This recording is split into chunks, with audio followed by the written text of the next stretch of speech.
Renz Abando posibleng makateammate ang one of the best Asian NBA player na si Jeremy Lin. Re-rest back sa niyang sa EASL at championship prize sa KBL sobrang baba, kaya mas hangad ng mga KBL teams ang premyo sa EASL kesa sa KBL.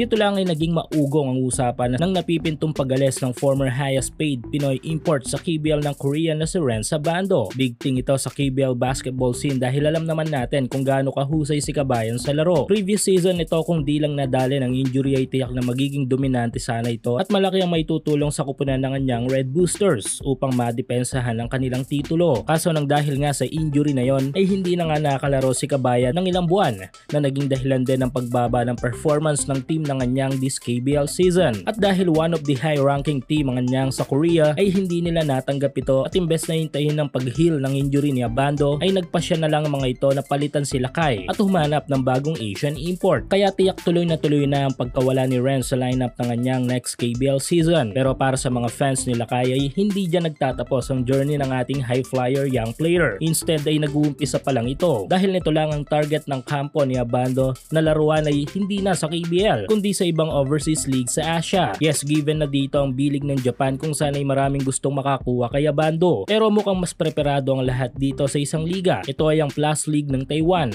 ang pinakasikat at pinakamalaking liga ng basketball sa Taiwan. Improving na ang liga na ito kung saan ay dekalibreng mga malalaro na rin ang napapanood natin with other former NBA player imports. At since ang target ng kampo ni Lakay ay ang kampo na kasali sa EASL para na rin makabawi sa former team nito ay may dalawang kupunan na pwedeng landingan si Kabayan. Ito ay ang Fubon Braves at New Taipei Kings. At kung tutugma ang lahat sa pagkakataon at sa team ng New Taipei Kings babagsak si Abando ay makakatandem niya dito ang one of the best Asian former NBA player na si Jeremy Lin. Another boost sa Kings si Abando kung sakali with Jeremy Lin. Abangan natin yan sa mga susunod na buwan.